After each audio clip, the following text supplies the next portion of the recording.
You reach right there and hit finish one time until it stops. Okay.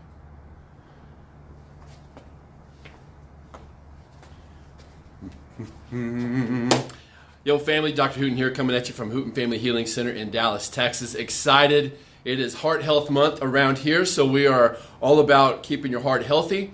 If you are struggling with some type of heart condition, if you've taken medication, or if you want to keep your heart working well, this video is for you. So I'm going to go over two things. Number one, what can you do as far as maintaining a healthy heart or recuperating from a damaged heart? Okay, so there's some action steps we're going to go over.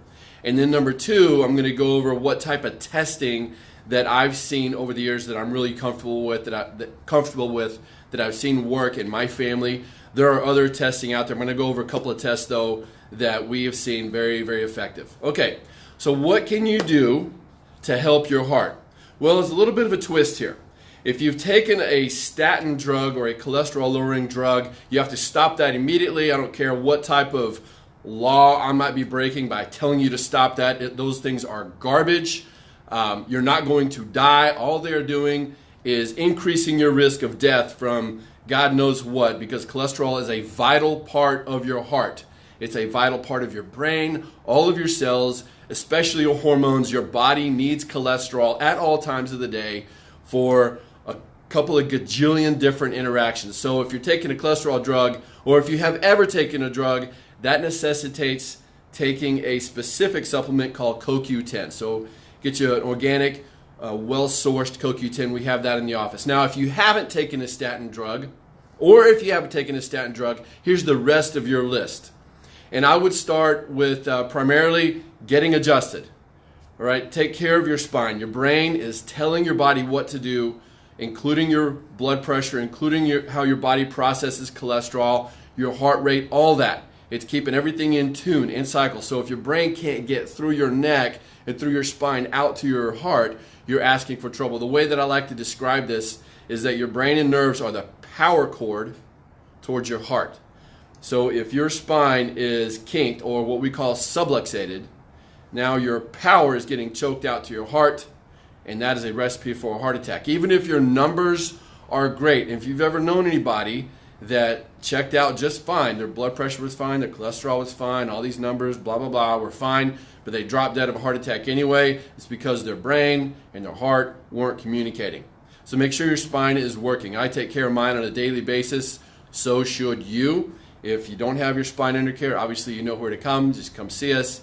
Grab your friends and family if you want to save their heart. Okay, so make sure you're getting well adjusted, taking care of your spine.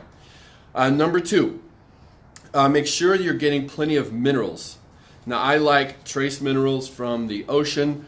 There are earth minerals. I'm not sure there's a huge difference. I hear both sides of that story. But minerals are a vital part of everything also in your body. So the way that your cells work, the way that you interact on a cellular level, you need minerals. It's a basic fuel for everything. Very much like oxygen, where oxygen is a primary fuel for all of your cells.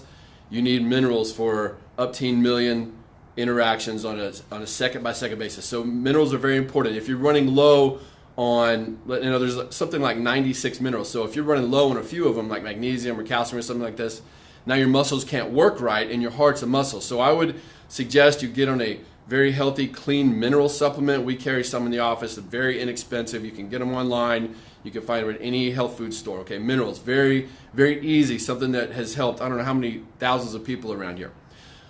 Second, as far as your heart and your circulation goes, is healthy omegas or healthy fats. Now, you've heard this term omegas, omega-3s, omega-6, omega-9. I'll just make it really simple.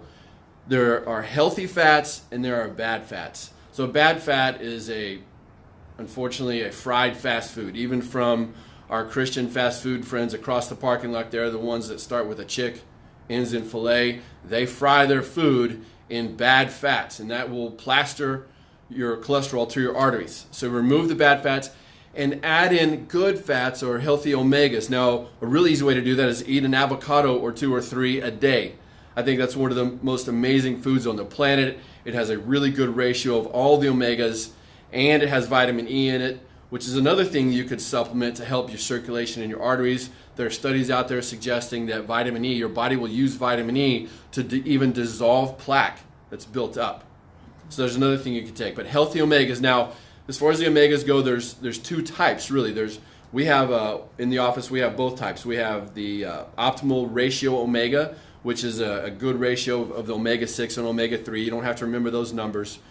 If you are sick, if you've had heart disease in the past, or if you're overweight and you look in the mirror and you're just like, man, I have really screwed up, I've got to do something extreme, then I would suggest getting on an omega-3, just a pure omega-3.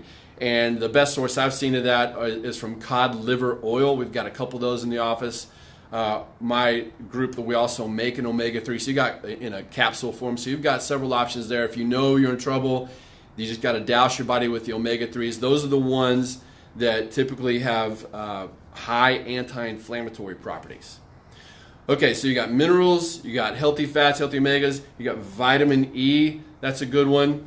And then I would go with amino acids, like a good recovery drink. Now your body builds muscle tissue, including your heart, including your arteries, and any other smooth muscle that's in your body. It builds things out of amino acids like glutamine, and a good recovery fuel will provide your body these building blocks to rebuild the muscle tissue. And obviously we have that in the office as well. All these things that I'm going through, by the way, I take every morning without fail. I will put those in because I want to keep my heart really working. And the last thing I'll leave you with is a good vitamin D supplement. Vitamin D, your body, it's a hormone, it's also a vitamin. You use that for so many different processes in your body, including fighting off infections, keeping inflammation to a minimum.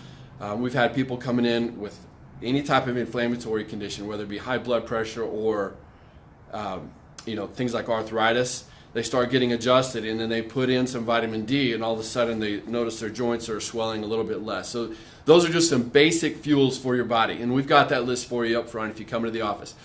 Okay, so part 2 of this video is testing.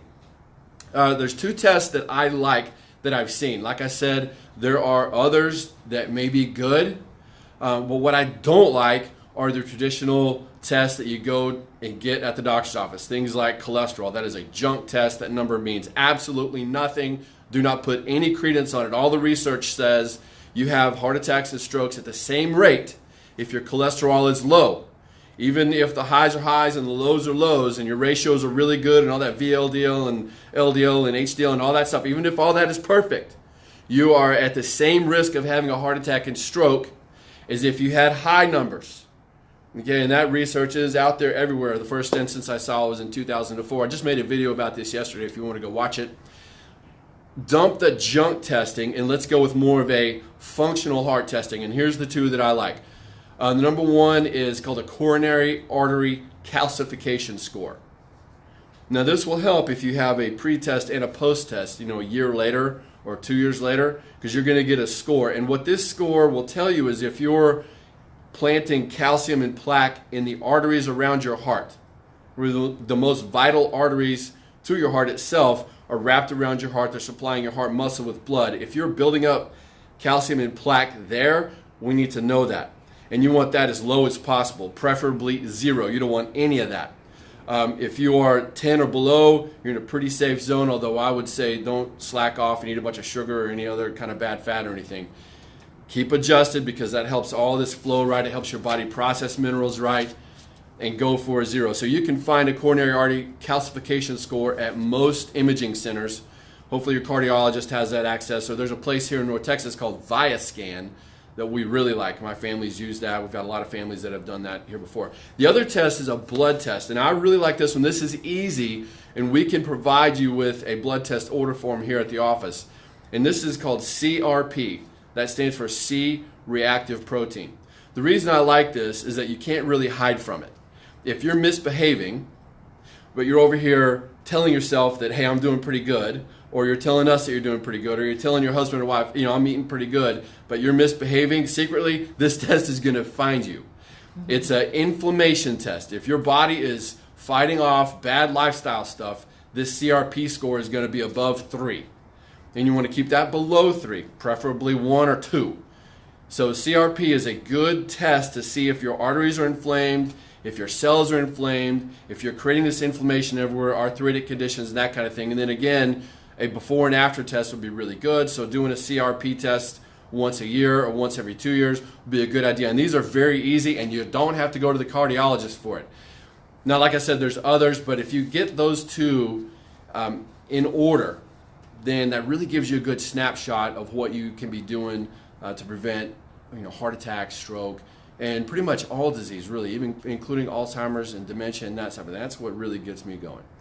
So if you need to go back and watch this video again, great. I listened to a guy this morning, Zig Ziglar, and one of the masters of communicators, and he said that in order to get things into your head, in order to get things into our thick skull, deep into our gray matter, you have to hear it up to 19 times. So if you got to hear this again, great. We're in the office. We're fully accessible. If you need anything, we have a award-winning team here in our North Dallas facility. So we're here if you need anything. Remember, drugs are bad. God is great. So are you. Tell everybody. Tell everybody. This heart disease thing is taking half of America. Half of every man, woman, and child that you know will be diagnosed and have some type of heart episode in their life, whether it be a stroke or heart attack. All 100% preventable. It's not genetic. It has to do with your actions. We love you guys. Stay tuned for more videos. Did you get it?